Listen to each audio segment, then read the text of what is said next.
All right, so let's get you to pass your real estate exam for your national portion of it or your Texas. I am in Texas, so I review Texas state questions at the end.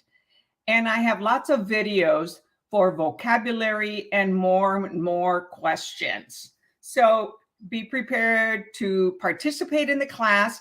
Type the question number and the letter answer. So this will be national and Texas state questions and answers reviewed to help you prepare and pass your exam. So let's get with it. Oh, so this is Wild Lily Handy coming to you from San Antonio, Texas with YouTube Agent Prep to help you pass that real estate exam. Hi, Lisbeth. How are you doing? Awesome. Great to see you here.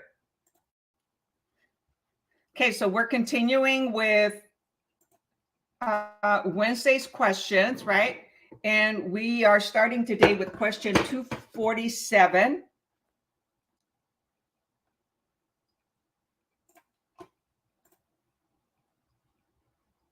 I love all of you students that come and participate. This is awesome. I am passionate about this and I really enjoy it. And I tell you what, 2 years ago, I wouldn't do this, okay? Especially on YouTube. Because I didn't like being on camera. You know, I did it in person and I did it on Facebook because it was just a private group.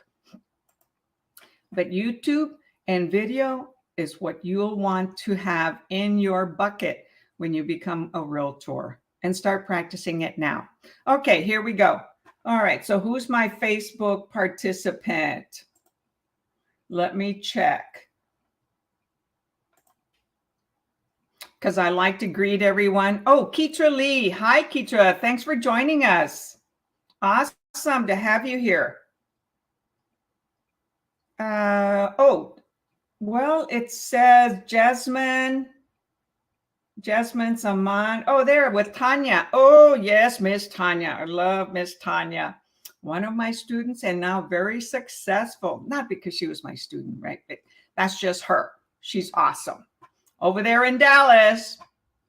All right, number 47. So Lisbeth is like, okay, get with it, Lily.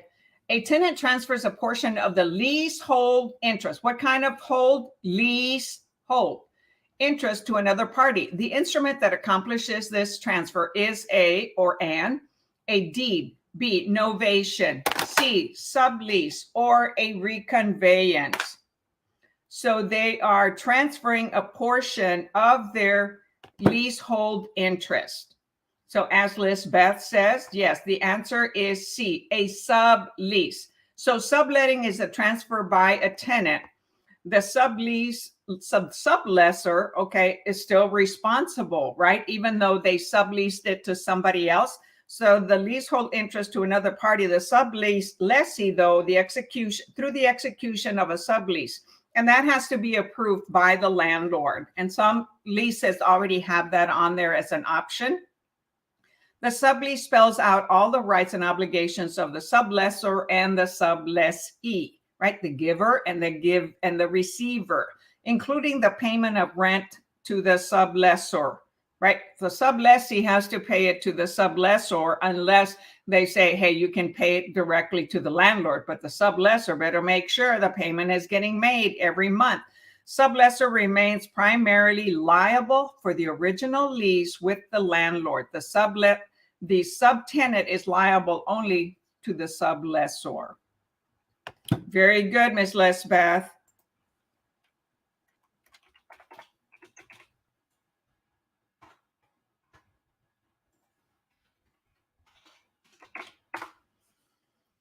All right, number 48.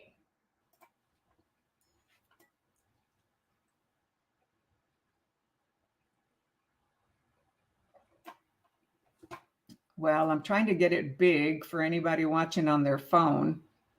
Not quite working. All right, number 48. VJ enters into a lease for his new store. The provision of the lease requires VJ to pay the operating expenses of the premises, such as janitorial and repair expenses. This is an example of what kind of a lease? A, gross lease, B, percentage lease, C, land lease, or D, net lease. Okay, lots of vocabulary there. Okay, lease, what is a lease? What are the premises, operating expenses, repair expenses, and of course the 4 different types of leases in A through D. So type your answer in the chatty chat.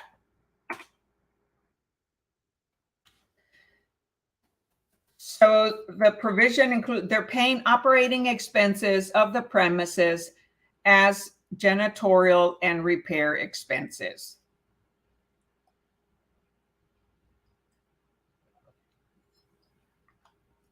All right. Oh, forgot to type 47A. So far, I've got A for 48. Anyone else? Type your answer in the chat. This is the time to do it. Take a risk. The day we were all born, it became a risk, right? Every moment of our life, we're making a decision, and it's a risk. Do we go left? Do we go right? Do we go forward? Do we go backwards? Do we stand up? Do we sit down? All decisions, right? They're all risks.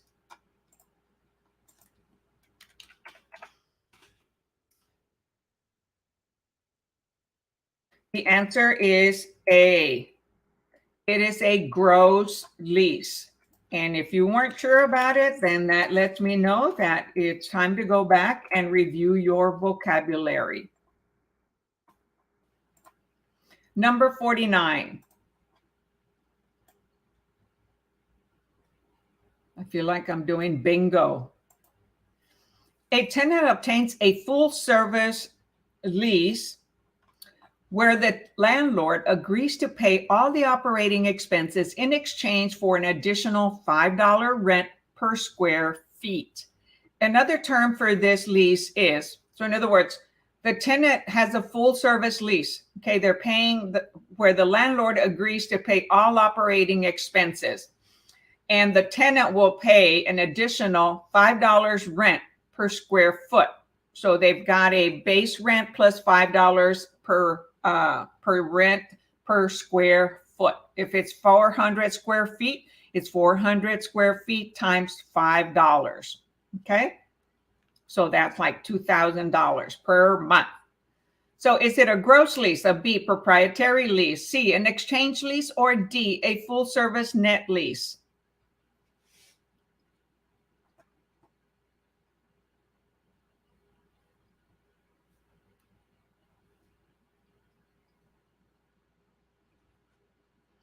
Oh, did I skip something? Oh, you know what, guys? Big boo-boo, big boo-boo. Okay, let's stop here. Let's go back to 48, okay? I just realized by reading this question that I gave you the wrong answer for number 48. Okay, so in 48, and you see, and I read it, right? And I read it like twice and pointed it out. And I selected the wrong answer. Gross lease is when they're just paying a base lease. So VJ, the provisions of the lease require VJ to pay operating expenses. So that becomes a net lease. They can be paying for all the operating expenses, repairs. So my apologies. This is a net lease. There's net lease, double net, and triple net leases, depending on whether they're also paying insurance and property taxes. And on here, they're paying janitorial and repair expenses. Okay, that's part of the operating expenses. So that's only one net. If they were doing property taxes and insurance, then that could be a triple net and all other repairs and expenses like all the utilities. So my apologies. 48 is actually a net lease. So go back. Anybody watching the replay? The answer for 48 is D. Okay, you all. So disregard what I did. I ended up seeing Lisbeth's answer A, and I just went along with it, right? Well, I'm glad I caught it. Somebody would have made a comment, Lillie, that's incorrect. So, excuse me. 48 is a net lease. Why? Because they're paying operating expenses like janitorial and repair. That's a net lease. A gross lease, they're just paying the basis. So here on number 49, a tenant obtains full service lease where the landlord agrees to pay all operating expenses in exchange for an additional $5 rent per square foot. So in other words, this is what type of a lease?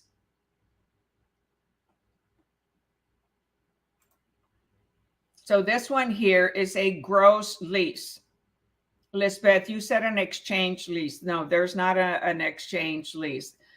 It's either a full service net lease, a proprietary lease, gross lease, net lease. This is a gross lease because it obtains a full service lease, meaning the landlord is paying for all the operating expenses, the utilities, the maintenance, repairs, ground service, and also property taxes and insurance.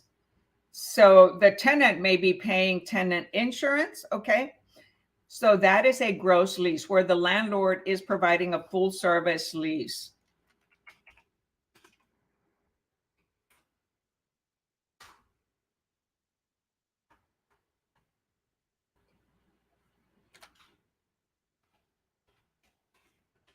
Okay, do you get the difference, Lisbeth? So when the landlord is paying for all the operating expenses, then it's a gross lease, and they're paying rent based on per square foot. And then this one, the tenant was paying some of the janitorial and repair expenses. So that makes it a net lease. So I'm going to say, Lillie, you need to go and review the vocabulary, right? Dang.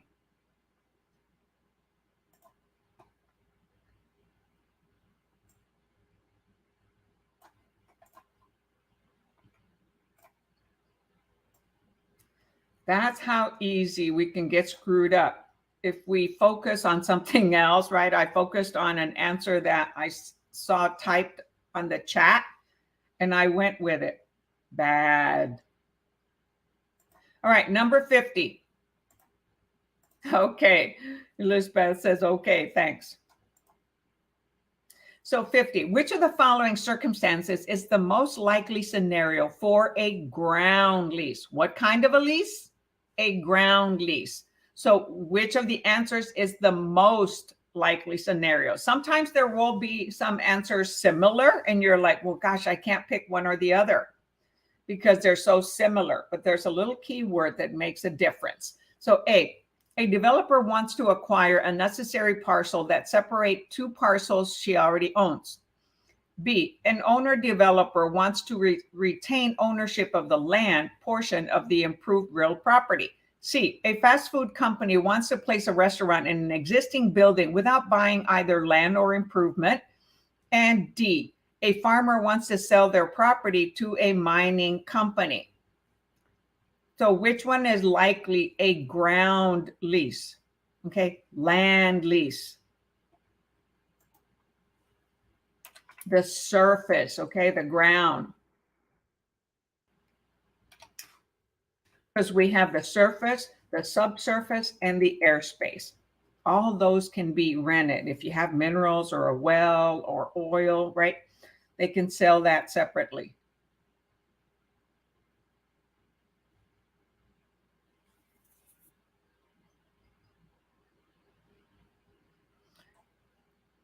All right, which of the following is most likely scenario for a ground lease? So the landlord is only renting the land.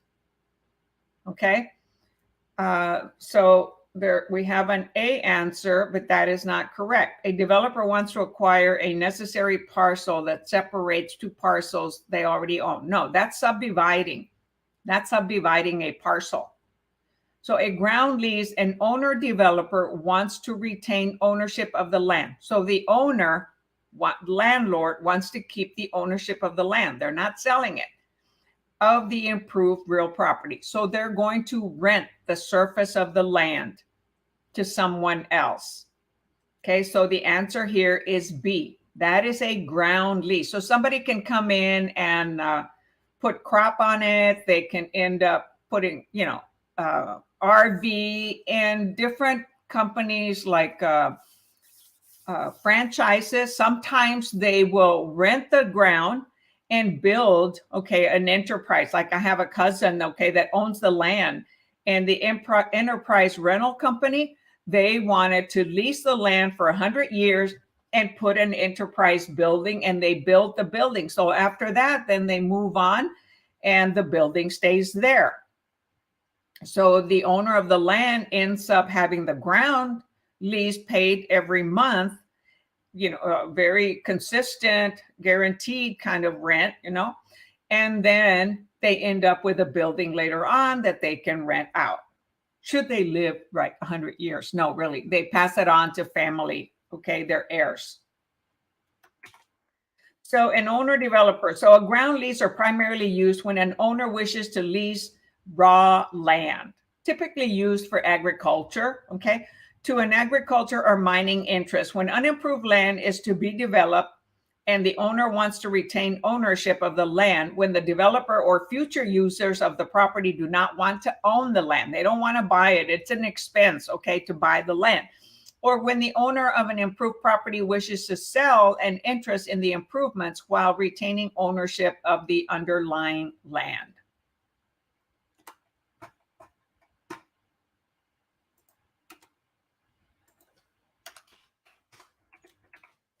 So, I almost typed the wrong answer again. All right, so a ground lease, you're renting the ground, you're renting the land under a building or for crop or for parking, anything like that. Or let's say somebody wants to rent the land and put their manufactured home on there. And so some senior citizen parks or some trailer parks, you lease the land and bring your own RV or your own manufactured home. So that is a land lease. They're leasing the land. You got it, Lisbeth?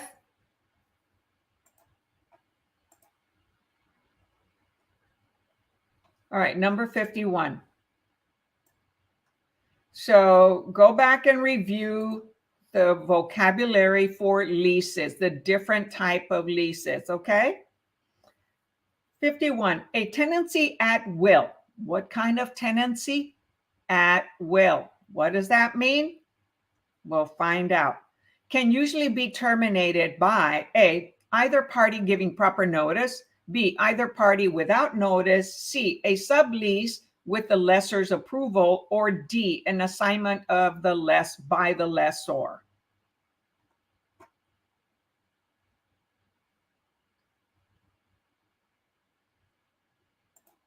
So what do you think? Tenancy at will.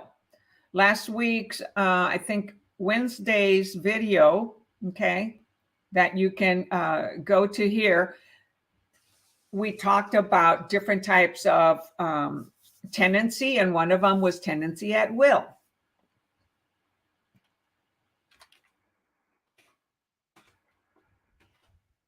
No, it is not B.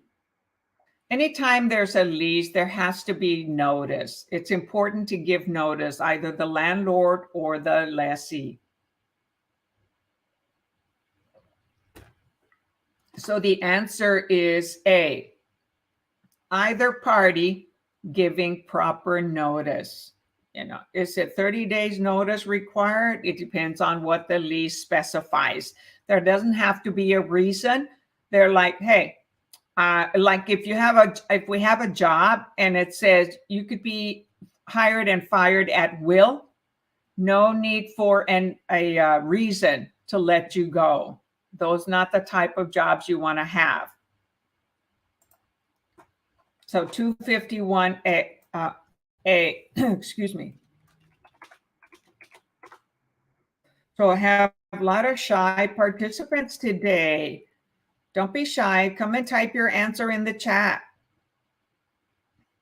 Take a risk. Practice. This is what this is for you to practice. Practice, lots and lots of questions. Number 52, under the Uniform Residential Landlord and Tenant Act, if a lease does not state a clear expiration date, the lease is regarded as A, invalid, B, a tenancy from period to period, C, tenancy at will, or D, tenancy for years. So have you ever had a lease, rented an apartment, a house, a condo, anything like that? What's important on a lease? So that everybody is on the same page, is clear about what a lease is.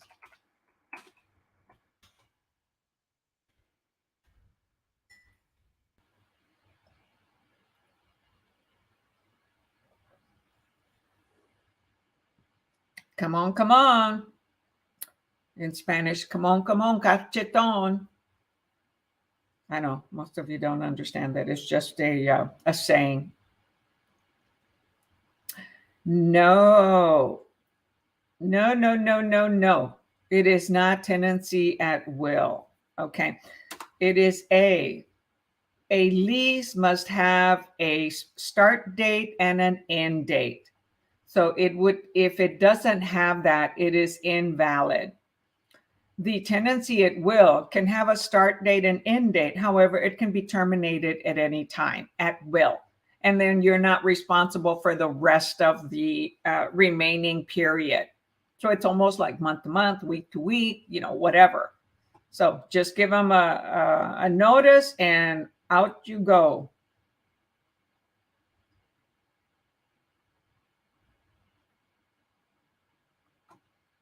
Oh, shit. Boy, I'm having a bad day today. Okay. So if a lease does not state a clear date, the lease is regarded as a tenancy from period to period. Sorry, today is not, I'm not alert today, even though I have all the environments. Okay.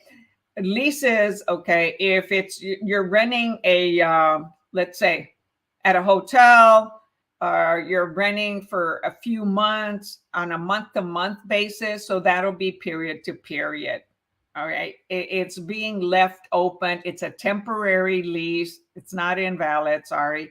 It is a period to period, and it could be verbal, right? Anything less than a year is a verbal lease, and it is valid. It's not invalid, okay?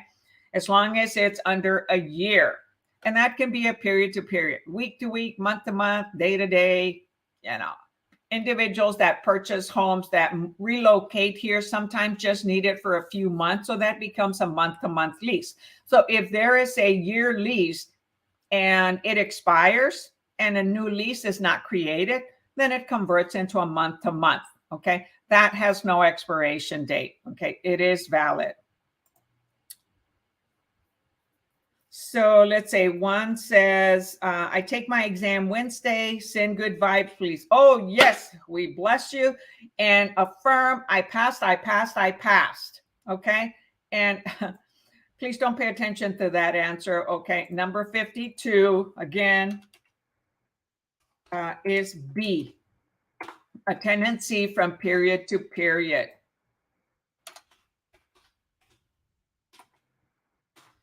It's a lease that doesn't have an expiration date, or it is likely a less than a year lease, or the lease expired and it converted into a month to month, which is a period to period.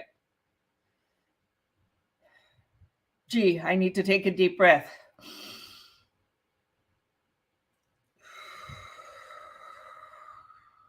I need to regain my focus and concentration. So Juan, we wish you the best of luck and that you get an easy exam, just like my thumbnail says. Practice lots of questions and also, of course, your vocabulary.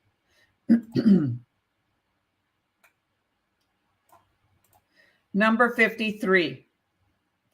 The Uniform Residential Landlord and Tenant Act generally does not apply to what? A, hotel. B, single-family residence. C, a unit in an apartment building that has fewer than 10 units. Or D, a duplex in which the owner occupies one of the duplexes. So duplexes has how many units? 2, right? And they're attached. And they sit on a piece of land. They own the land. So which one? Residential Landlord and Tenant Act, which protects the consumer and the landlord, doesn't apply to which one?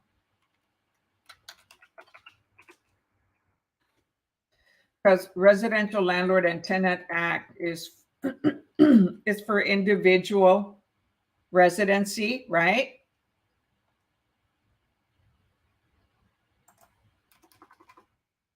And yes, the answer is A hotel. That is a commercial, not a residential.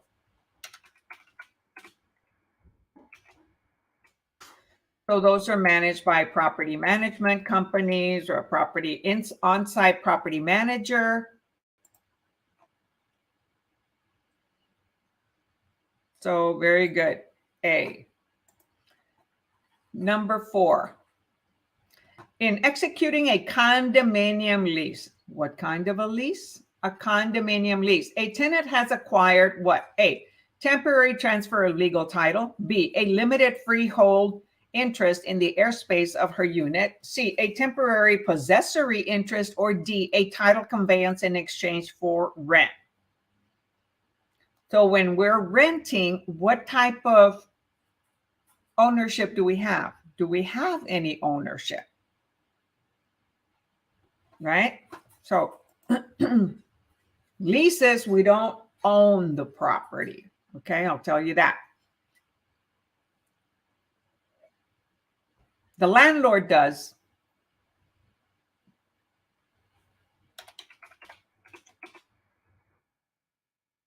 All right, anybody who just came in, we're doing national questions that apply to all 50 states. And this is Wow Lillie Handy coming to you from San Antonio, Texas with YouTube Agent Prep. And if this is your first time to my channel, hey, you know what to do. Tap that subscribe button, click that little bell so you're the first to get notified, and tap the thumbs up and show that you like this video if you find it useful.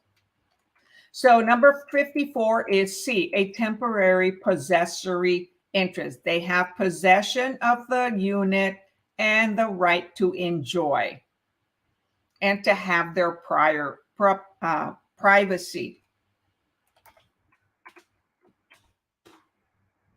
They don't have the full bundle of rights, right? Because they don't own it. They're only using it, possessing it, enjoying it. And they, tenants, lessee, and the landlord must follow the state landlord and tenant laws.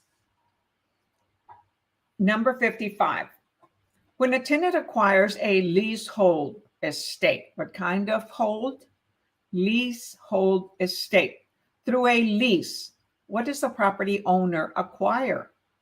A freehold estate for years. B, a reduced leasehold estate.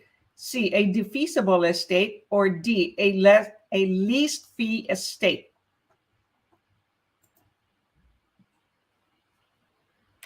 Vocabulary, vocabulary, and more vocabulary, right? Freehold estate for years, reduced leasehold estate, defeasible estate, leased fee estate. Sorry for that. All right, so Ms. Lisbeth has selected already D. Anyone else? Come on, y'all. Type your answer in the chat. Participate. Now, if you're driving, please don't be texting. And yes, the answer is D. It is a leased fee estate. So the landlord is granting use and possession of the unit in exchange for a leased fee estate. They're receiving money every month. That's a leased fee estate that the landlord acquires, okay? Because they own the land, they're leasing it, so they transfer possession and use of it and enjoyment in exchange for a fee.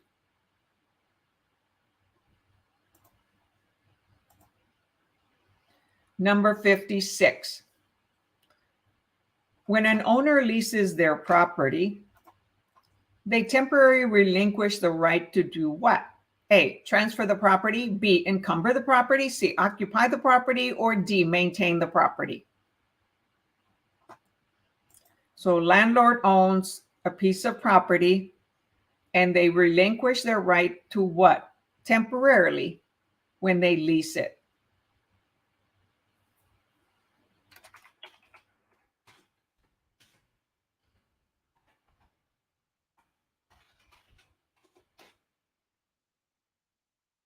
And yes, the answer is C, the right to occupy the property, right? Because that is the right of the lessee, possess, occupy, and enjoy. So as they possess it means they get to occupy it. They have possession during the lease term.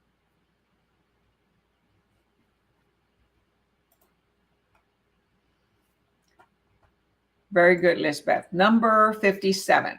Which of the following happens when a leased property is sold? Okay, so now the landlord decides to sell the property while the property is under a lease agreement. So what happens to that lease agreement? A, the buyer acquires title subject to the lease, which remains in effect. B, the lease is canceled. C, the lease expires within 30 days unless renewed. Or D, a new lease is automatically executed.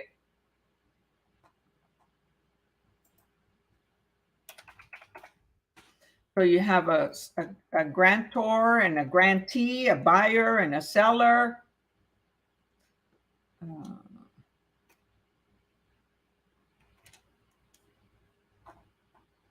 All right, so far we've got 257A. Anyone else? And yes, the answer is A. The buyer acquires title. Okay, so we have a seller, the grantor, that owns a property that is leased and they sold it. So the buyer acquires title to that property subject to the lease. So the lease stays in place. They have to honor the lease until it expires, which remains in effect. So then the buyer will get the deposit, okay, any deposit that the seller has in their trust account, they will receive that and prorated rent.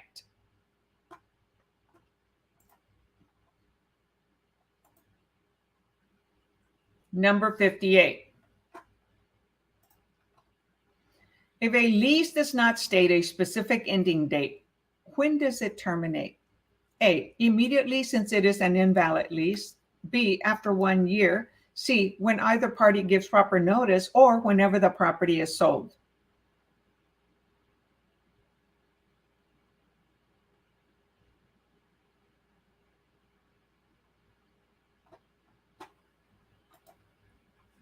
Type your answer in the chat.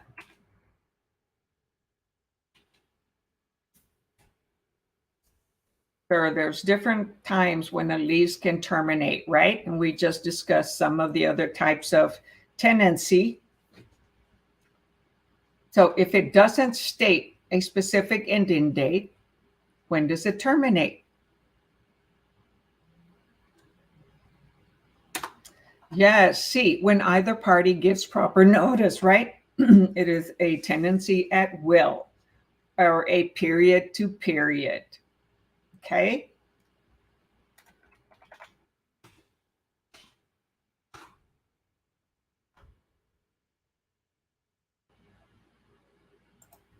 Very good, Lisbeth. You're on a roll. Number 59. In accordance with the statute of fraud, a lease in excess of 1 year must be recorded to be enforceable. B, oral leases are not enforceable. C, a 5-year lease must be in writing to be enforceable. Or D, an unwritten lease is fraudulent. Whoa.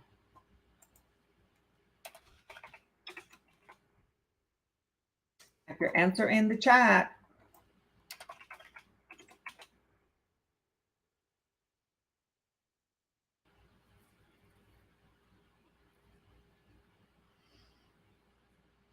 Come on, come on. This is the time to type your answer.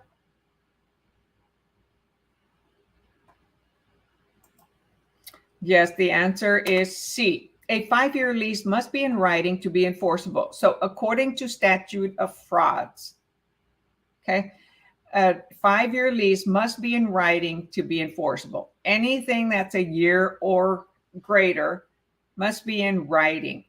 Okay, it doesn't say anything. Leases do not get recorded. Oral leases are enforceable when they're less than a year. And an unwritten lease, that's oral, right? If it's less than a year, it is enforceable. So 259C.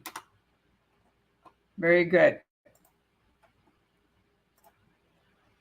Number 60. Which of the following is true of a sublease? What kind of a lease? A sublease. A, the subtenant takes over sole responsibility for performance of the original lease contract. B, the original tenant retains primary responsibility for the performance of the original lease contract. Or C, it does not convey any of the leasehold interest. Or D, it conveys the entire leasehold interest. So which one is the correct true answer of a sublease? Who stays primarily responsible? And the other person gets to what? Use it, possess it.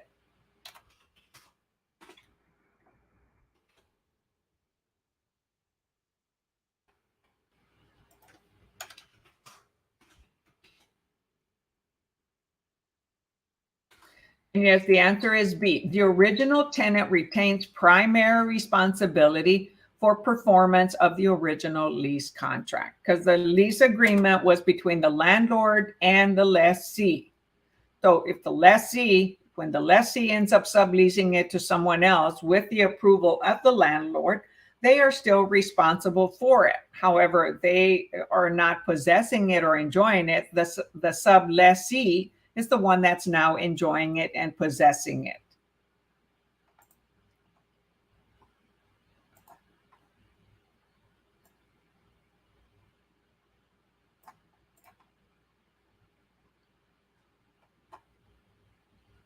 Very good.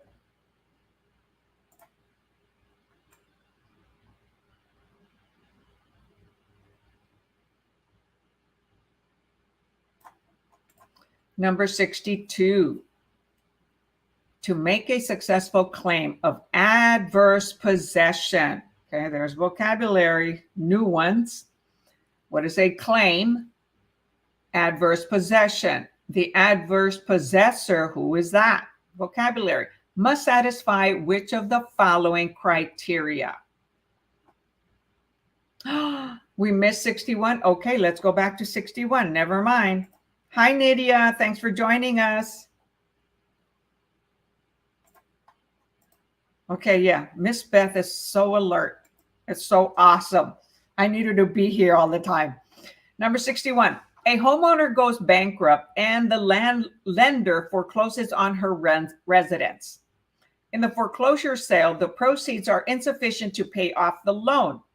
Man, and the court orders other property sold to cover the shortfall. This action is called a strict foreclosure, B, suit for specific performance, C, equity foreclosure judgment, or D, a deficiency judgment.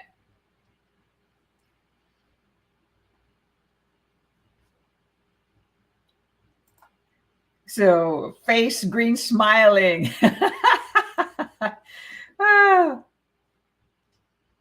So a homeowner goes bankrupt and the lender forecloses on the residence.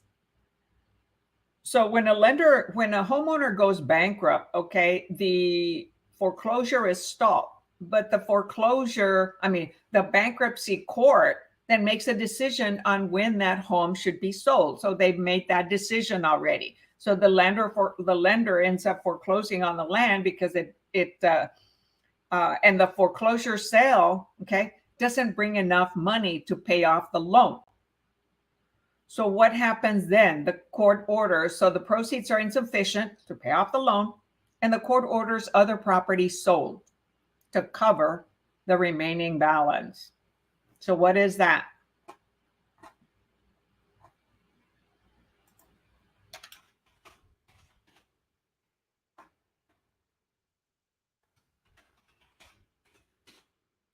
And yes, the answer is D. It is called a deficiency judgment.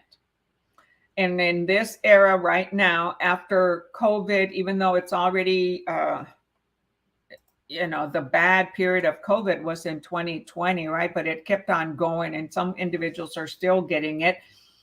So there was a moratorium that individuals could stay in their home and not have to pay their mortgage, right? There was a deferment or a forbearance, and any payments were added to the end of the loan, including interest. So now their loan is bigger and higher interest, not the interest percentage, but the higher interest that they are owing. So if they have a shortfall and now individuals can't pay the current payment amount, there's going to be foreclosures or what is called short sale. And I just saw in the news that Austin has begun experiencing foreclosures. And a lot of that has to do because of the forbearance that was permitted or given to homeowners. And the forbearance is when, if the payment cannot be made now, or only a portion of it is made, the difference is added to the back of the loan. So now not only is the loan getting bigger, but they're paying more interest on the interest they weren't able to pay. So it starts growing, and then the lender ends up, modifying it and say, well, now you have bigger payment to recoup and repay all that. So individuals, or they may keep the same, okay, but the individual may not recover. Therefore, they're going to have a deficiency judgment with foreclosures, and that happens with foreclosures. Oh, I typed it twice. So very good. Hi, Nidia. Yes, Nidia did it good, and so did Lisbeth. All right, number 62. So what did we start with today? We started with 47. Okay. To make a successful claim of adverse possession, the adverse possessor must satisfy which of the following criteria?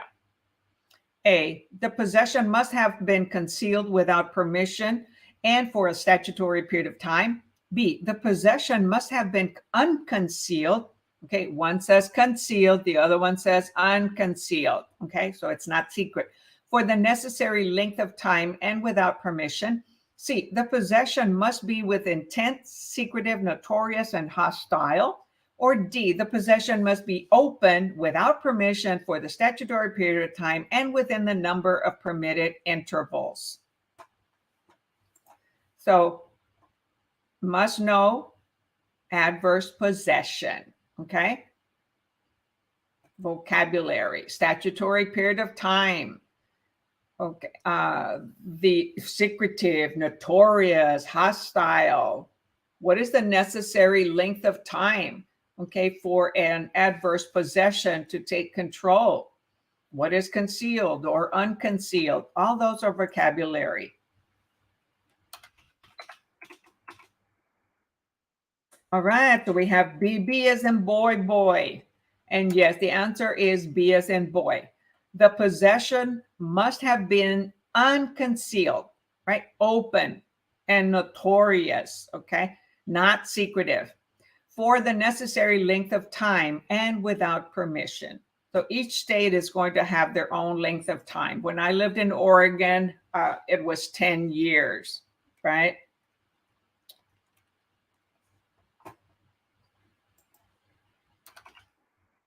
So should you ever decide to want to do something like this, know what the laws are in your state and the statute of frauds and the statute of limitation. So what is it, number, letter B? Very good. Okay.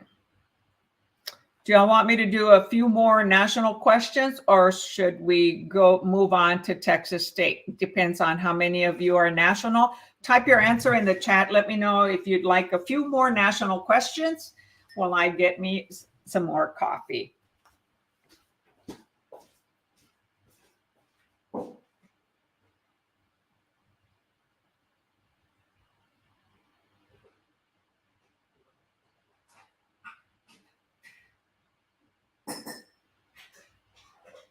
so make a decision.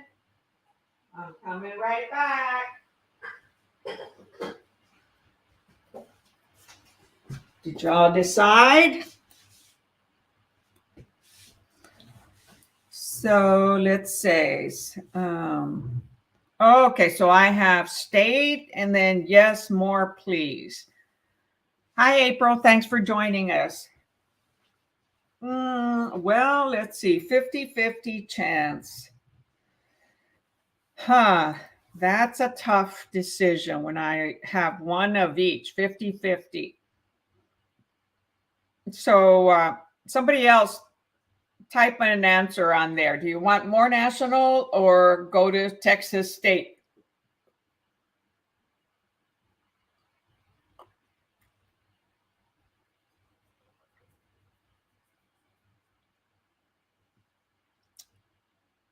Okay, so I've got now 2 for national. Great, thank you. So we'll continue with national. Thank you for that. All right, number 63. We'll do 5 more, okay? I have a tendency to use okay a lot.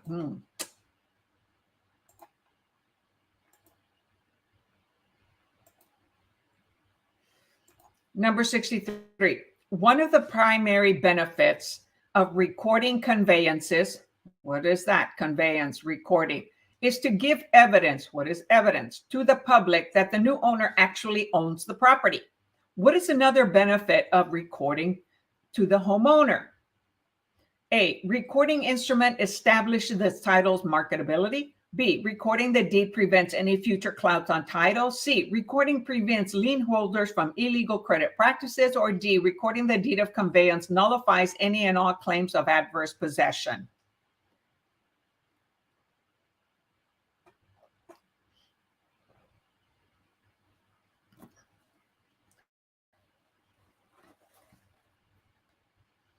So for those watching the replay, okay, I asked if we wanted to do more national, and I got at least 2 for national and 1 for state. So Miss April will be doing state in a little bit. All right, so what is the answer for that? Primary benefits of recording conveyances at the circuit court, okay, county courthouse. So yes, the answer is A. Recording instruments establishes title's marketability. And so what's that? Title's marketability. The right to sell the property, that they are able to market it and put it on the market for sale. So they own it. So that's what recording shows. And it goes to the public. Anyone that is public information, anything recorded at the public courthouse, okay, is public information accessible to everyone. Just like when there's a judgment or a divorce or foreclosure, those are posted in a newspaper and it's public information to everyone. So once you become a realtor, and if somebody says, well, how did you get my address or the information on my property? It's public information. Everyone can look it up. So as realtors, we use those websites, but so does the public. Now, we also get additional websites that only we as realtors have access to, and we use them to get more data and do comparables. So the answer was A.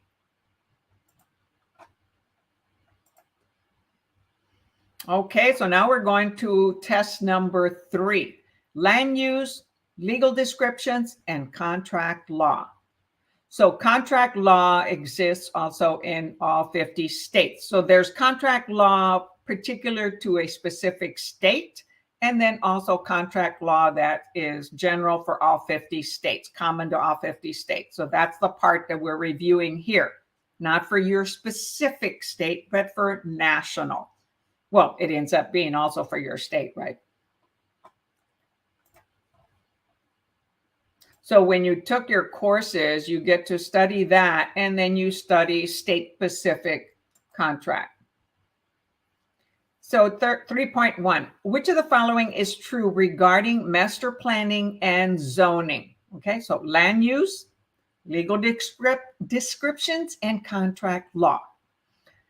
Which of the following is true regarding master planning and zoning? A, the aggregate of zoning ordinances is the master plan. B, a master plan eliminates the need for zoning ordinances. C, master planning is a county level function. Zoning is limited to the city level. D, zoning ordinances are a primary means of keeping land use in harmony with the master plan.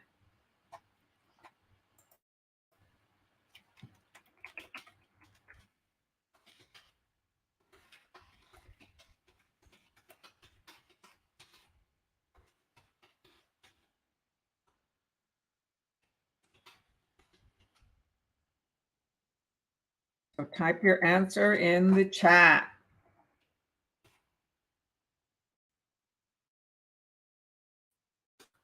All right, so we've got D so far.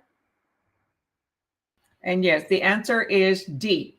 Zoning ordinances are a primary means of keeping land use in harmony with the master plan.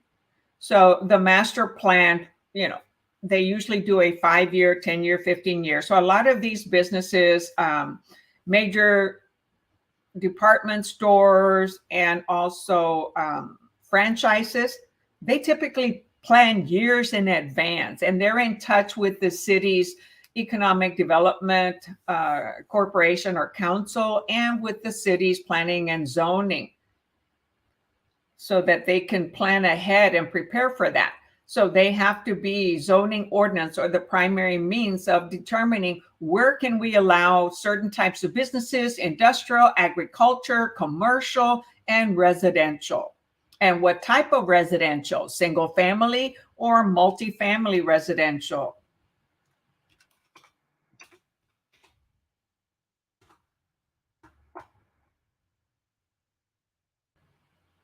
So we're on land use, legal descriptions, and contract law. And the answer 3.1 is D.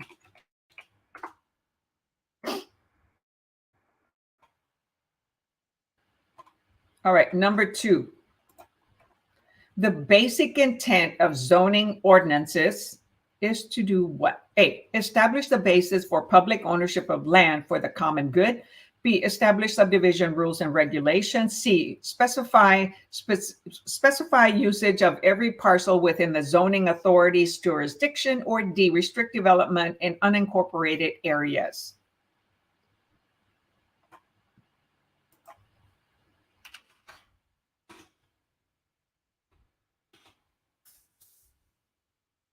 So it's a controlling board, right? For the harmony of the community of people. All right, so far we have C. So anyone who just came on, we are still doing national questions that apply to all 50 states. Yes, the answer is C. Specify usage for every parcel within the zoning authority's jurisdiction. So there's city zoning and county zoning. County zoning has typically less restrictions than within the city. Each city has their own city inspector, planning, and boundary, but some of the boundary of the city, right, goes out into the county. So in the county, you may have wells, septics, agriculture, industrial, other types of commercial. So it's less restricted as far as inspection. That's why they're called city inspectors, because that's where the density of the public will predominantly be within the city.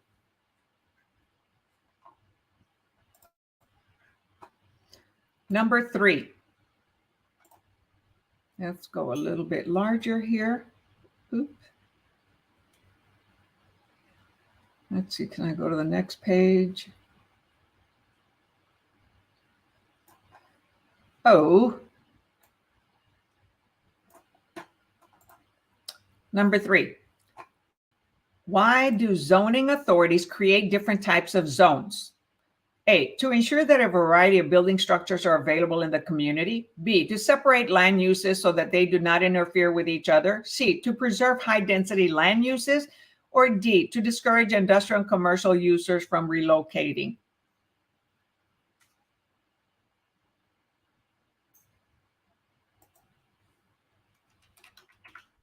So think about it. When you live in a city or in the county, what do you see? Okay. How do you see the layout of the city? Where do you see certain types of zoning?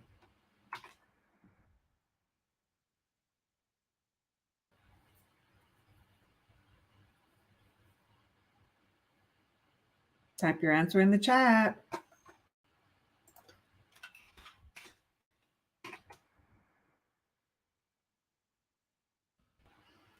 Yes, the answer is B, to separate land uses so that they do not interfere with each other. So what do they mean by land uses? Well, it's a zoning for single family, means you can only have one home on the lot, or for multifamily, like you could have a duplex, triplex, or a fourplex. So that is still residential. Or you can have apartment buildings, hotels, so that becomes commercial, right? And that's all within the city zoning. And then you can have commercial renting. So it's to separate uses. They do not interfere with each other. So if you have a single family residence and this whole block or several streets, it's all going to be one home on each lot. And then they'll have another section of the city where you can have a duplex.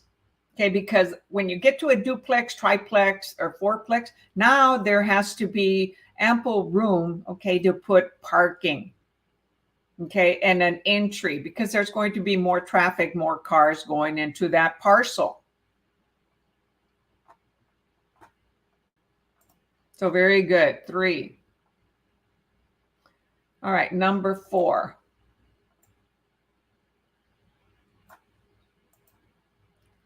The key consideration in granting zoning exception. What kind of zoning? Zoning exception. Known as a special exception is which of the following? So what is the key consideration? How does the city determine to grant a zoning exception? So they have a zoning plan and someone comes in and asks for a variation of that. And the city will consider it and review it and determine if it's justifiable to accept or not. So what is a special exemption? Which of the following? A hardship, B, change of zones, C, the public interest, or D, the use was legal prior to the new zone creation. No, it is not D. That is when zoning changed and something is grandfathered in, Lisbeth. So let's say there was a little store in an area where now it converted to residential. That is grandfathered in. It stays there. It is still legal. So the answer here is the exception is for public interest. So the key consideration is, how does it affect the rest of the neighbors, the community, the surrounding area? So anyone that goes in and asks for a zoning exception, that may be a variance. They want to add something that is not in the zoning rules. However, depending on what the validity of it, then the zoning department or the adjustment board will review it, send out letters to the neighbors that could be impacted from it, then have a review meeting for the public to come in and voice their opinion. And if there is no cons on it, no one against it, then the zoning board will approve it, the zoning adjustment board. So how does it impact the public's interest? So it is 3.4C. Okay, so the principal forms of exception to a conforming use is legal non-conforming, which is grandfathered in, right? Variance based on hardship, and special exception based on the public interest. So an area where, let's say, you don't have ramps or other things that may be allowed, but that's a hardship, right? The individual is handicapped and now needs it, so they may request for an exception.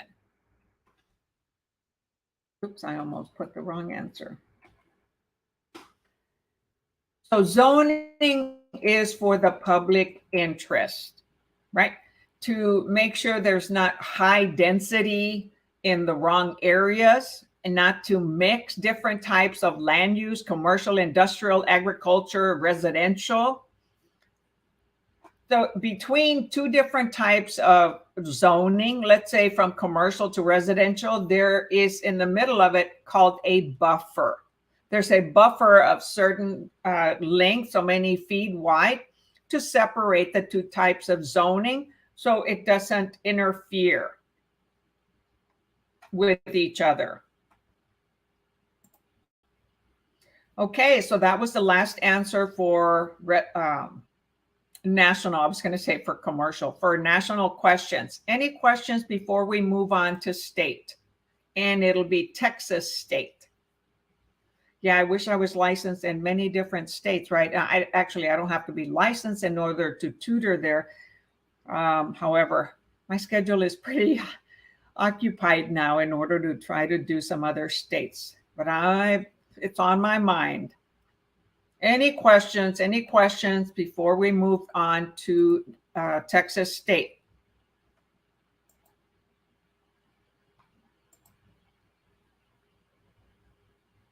This is the time to ask. Should I not know the answer? I will Google it.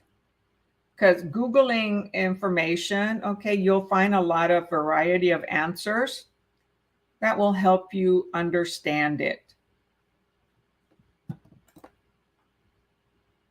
All right, so I'm going to transition.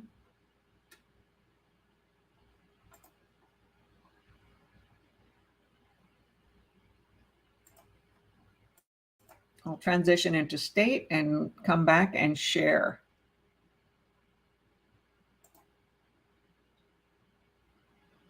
So we will start with number 14.6 on Texas state.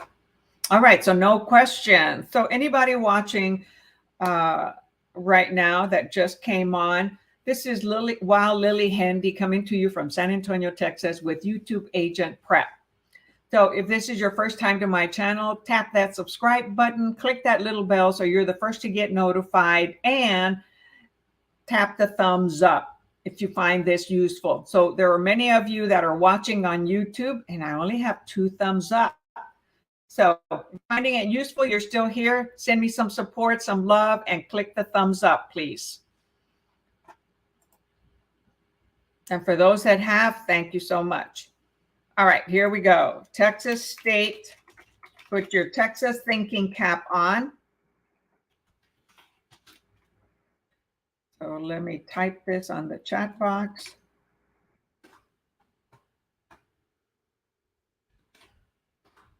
And on Facebook. All right, number 6. In which of the following instances does a broker have to disclose agency relationship? Okay, so when does a broker have to disclose agency relationships? A, when the broker meets another principal party to the transaction, the buyer's spouse. B, when an agent meets a relative at an open house.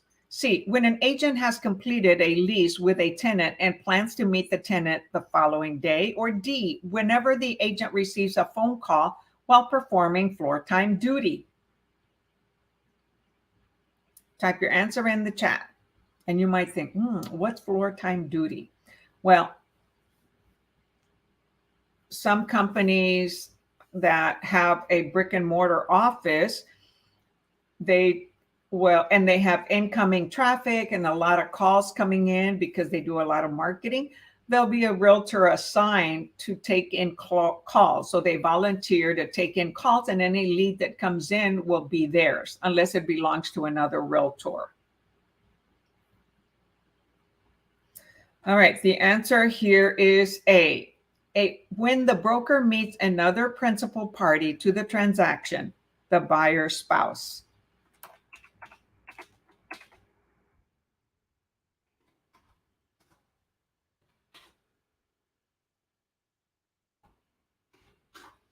Very good, Lisbeth.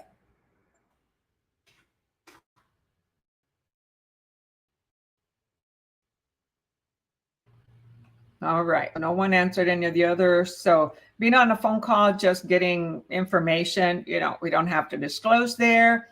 When an agent has completed a lease, they already completed a lease. So they have already a relationship, agency relationship. They've already disclosed it.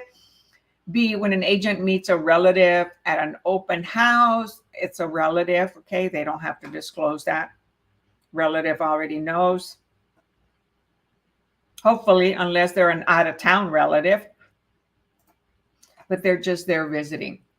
Number 7, in a given agency relationship, a broker is obligated to disclose to a seller all material information known to the agent. This is an example of what? A, seller agency, B, buyer agency, C, dual agency, or D, intermediate agency. And I'll give you a clue. Dual agency does not exist in Texas. So you're left with 3. So agency relationship, broker is obligated to disclose to a seller all material information. So what type of agency relationship is this?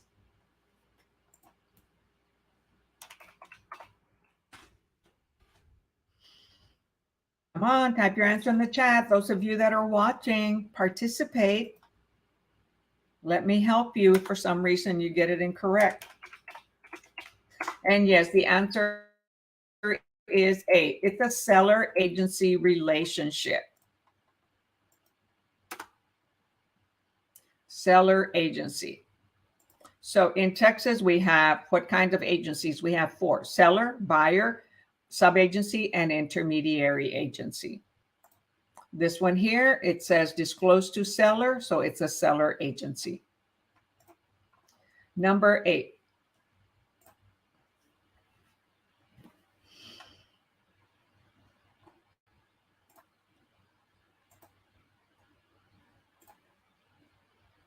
Ooh, this is a long one. In the exam, when I saw a long answer, I'd skip it and come back to it later, unless the first line let me know, oh, I know this one, right?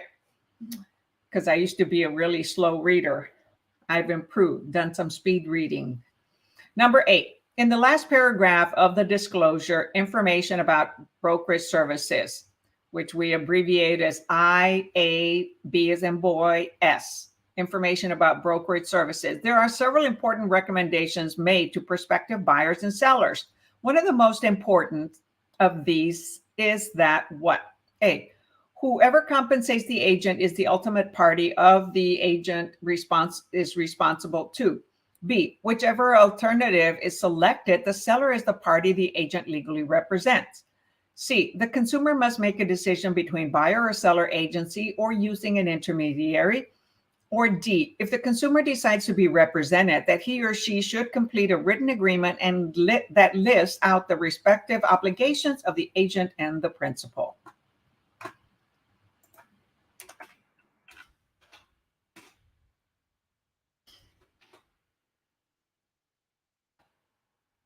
Type your answer in the chat. I'll give you a moment here.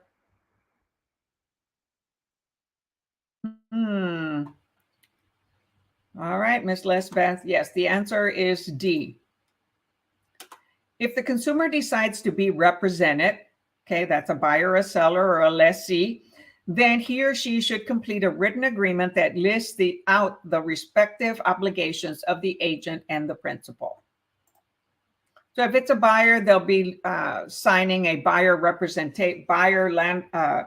broker representation agreement, right? That has a start and end date, specifies the area, the names of the individuals and the brokerage and the realtor.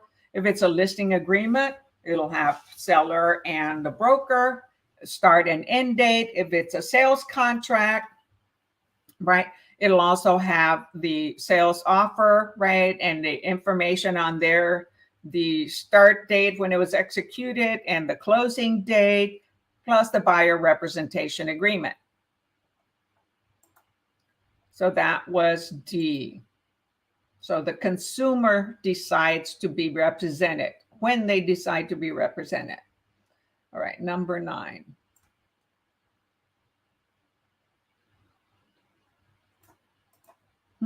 It's not going to work.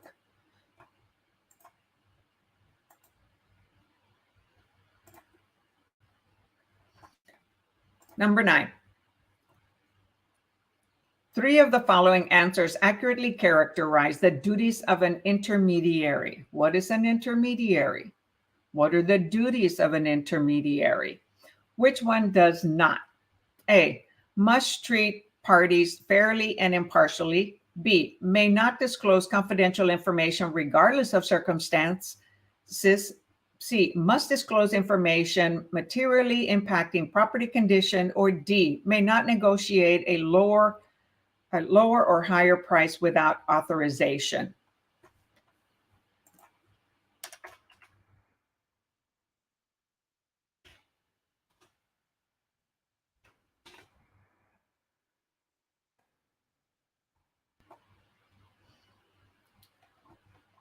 A lot of times I say if an answer has the word must, it's usually either the correct or the wrong one. So here we have 2 of them that have must and 2 that have may.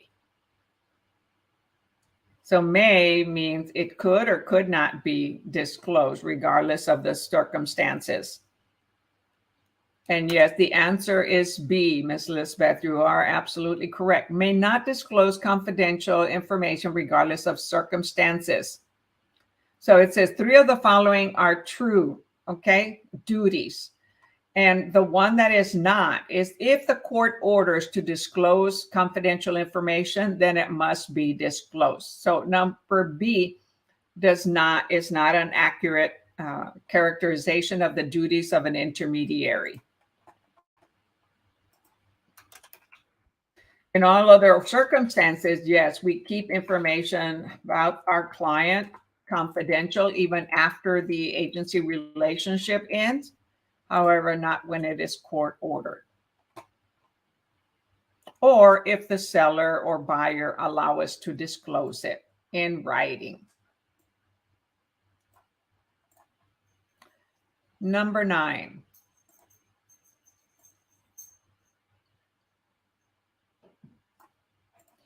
Three of the following answers accurately characterize the duties of, we just did number 9, sorry. Number 10.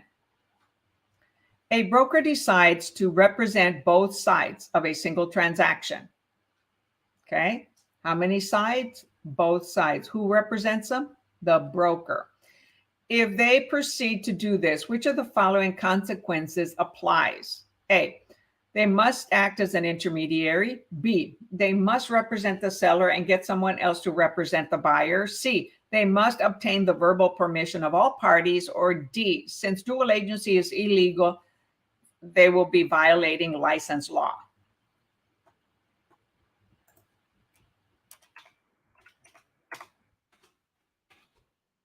So which one is correct in the state of Texas?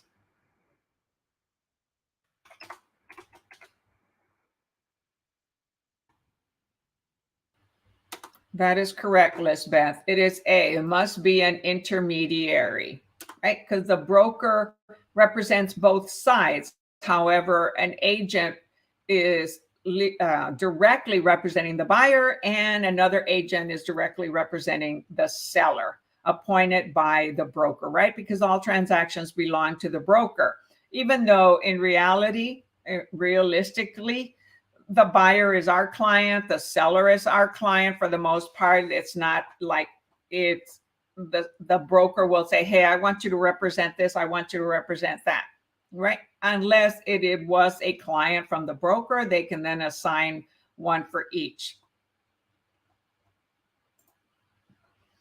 All right, number 11.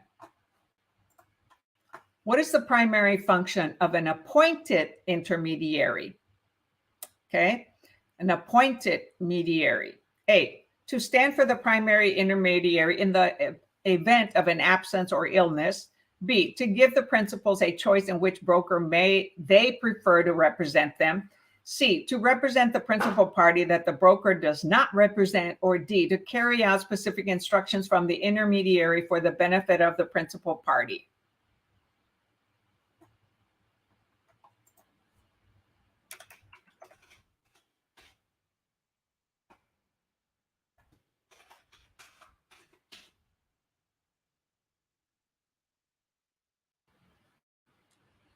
Yes, the answer is D. To carry out specific instructions from the intermediary for the benefit of the principal party. So the appointed intermediary must carry out instructions provided by the actual intermediary, right? The broker that represents both. Further, the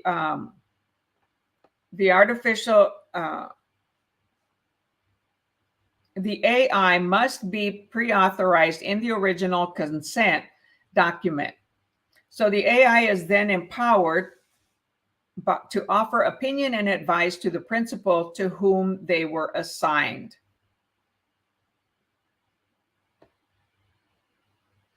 So if an intermediary is representing both sides, buyer and the seller, okay, again, they cannot advise or negotiate for either party. It is done through the individual realtor that's working with each of the clients.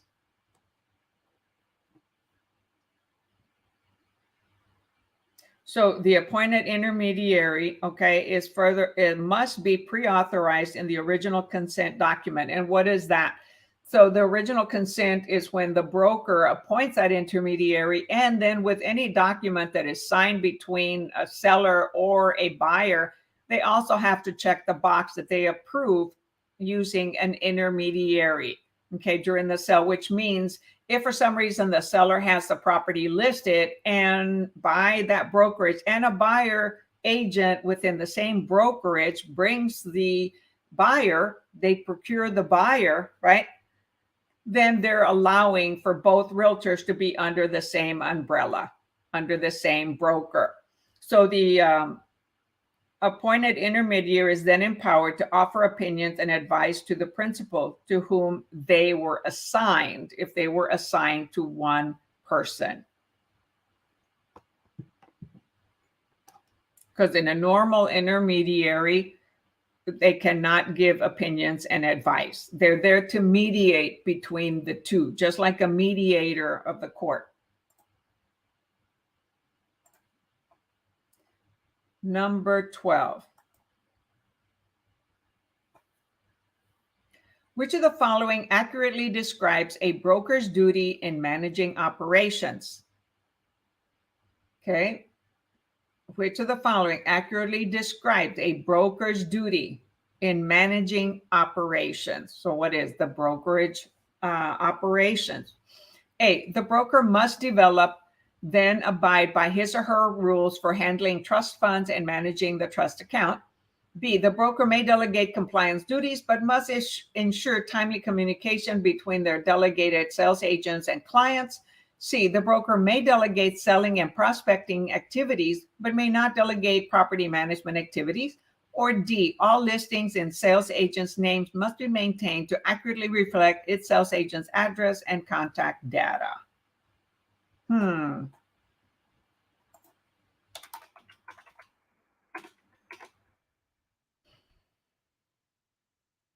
So a broker may delegate, okay? So B or C, right? Certain duties. Broker can't do everything. That's why a lot of times there are associate brokers. In case the main broker is not there, they assist them.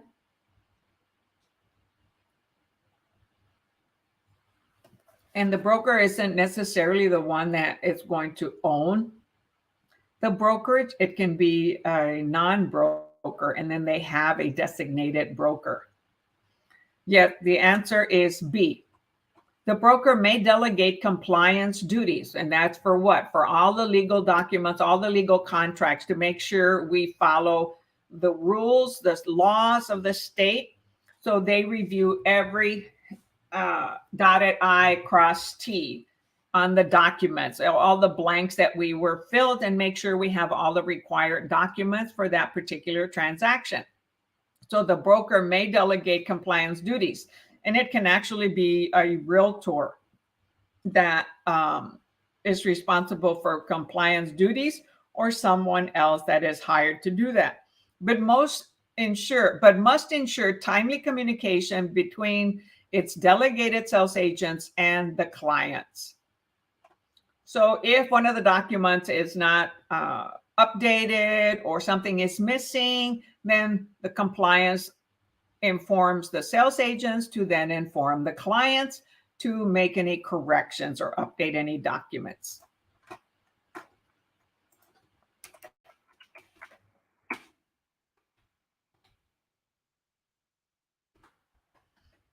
Right, number 13.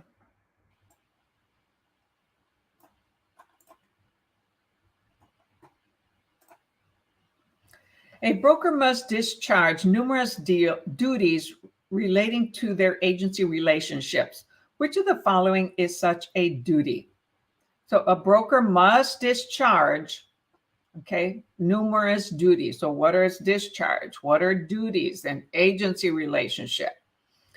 Which of the following such is such a duty? A, the broker owes customers, they are consumers, right? But they're customers, honest disclosure of the client's financial status and property value. B, the broker owes the fiduciary obligations of fairness and impartiality in all dealings with clients. Or C, the broker is obligated to justify any and all subordinate terminations with TREC. Or D, the broker must disclose to the principal all known information affecting the client's decision-making unless legally prohibited.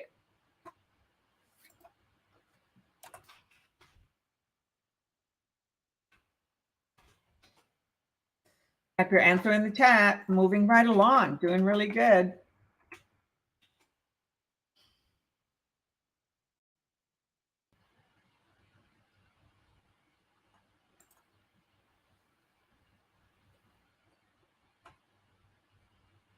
Come on, type your answer in the chat. Miss Lisbeth.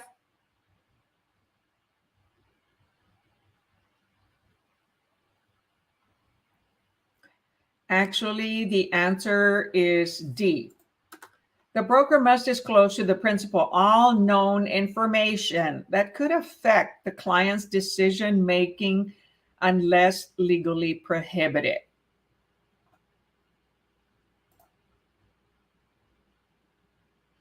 So the broker owes fiduciary obligations, okay, not just fairness and impartiality, okay? Also honesty. So that's one reason B is not correct.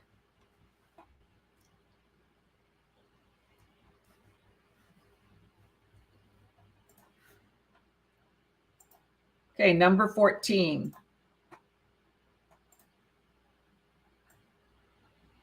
Did you get that, Lisbeth? Let me go back. So the broker must disclose to the principal all known information to help them in their decision-making process, okay, because it's very critical. So the client may not know something, and it could be something from the title company, from the lender, from the inspectors, anything that we work together with our client to every single process. And if it's a legal document, then we refer them to a attorney. If it's something money-wise, accounting, then to an accountant, okay? But we can review documents with them. And if there's something we must disclose, we have to. We're legally responsible. So B said the broker owes fiduciary obligations of fairness and impartiality in all dealings. Well, there's more that goes into it. Also honesty. So you were between B and D. Got it. So here, the only answer that has the word must is D. So in this instance, the word must was the key word to that answer, because none of the others have must. They just have owes, is obligated. Okay. All right. Number 14. Transaction listing and closing files must be maintained from the date of closing or expiration for a total of how many years? 1 year, 2 years, 3 years, or 4 years?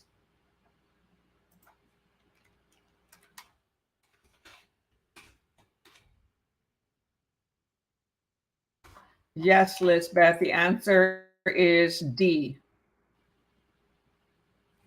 1414 is D, 4 years. So the statute of law for complaints from clients or someone else in a transaction, they have up to 4 years to be able to complain to us about us to Texas Real Estate Commission. Number 15.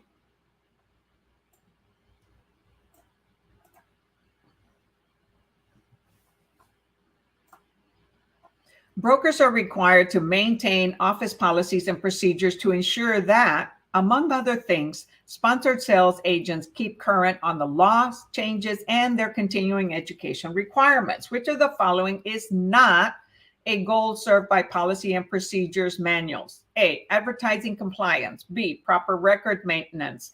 C, optimized website presence or web presence for marketing listings. Or D, ensuring practice licensees have active licenses.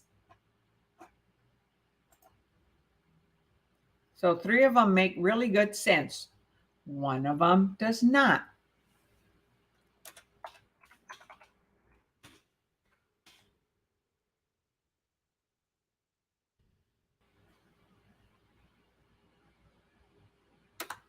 And yes, the answer is C, optimized web presence for marketing listings. Many realtors, hire someone to create their own websites, even though a lot of the brokerages now provide, websites through the company.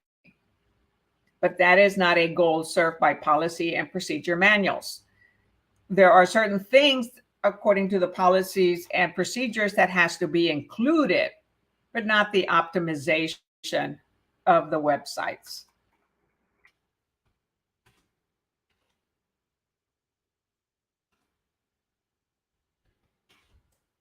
Almost typed the wrong answer. So correct answer is C. All right, any questions on Texas State? I believe we've done almost 10 questions. We started with number 6. Yes. So we've done text questions. Typically, I only do 5. So you're in luck today. I did more. We moved a little bit faster. So able to share more questions with you. Any questions on the Texas?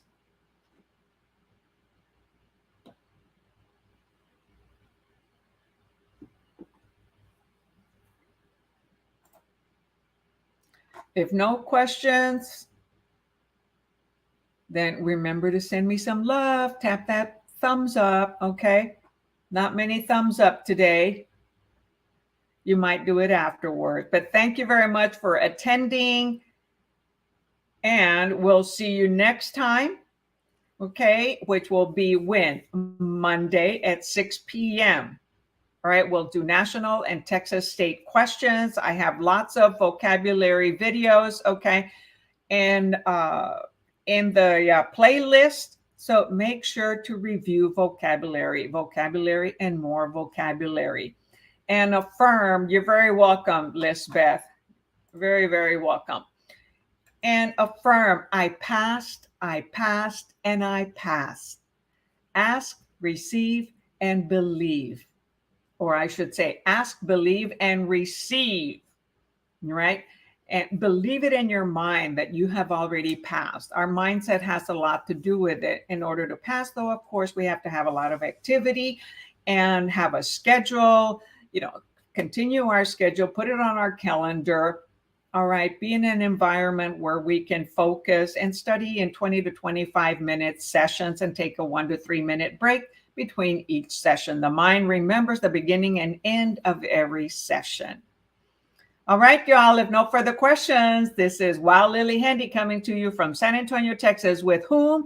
YouTube Agent Prep. I'm also on the Facebook private group where I have additional resources that you can download and participate and ask questions. I also answer any questions that are placed on there and also on YouTube. Any questions that you put on comments, I answer them directly. So until next time, catch y'all later. Thank you for attending. Have an awesome weekend.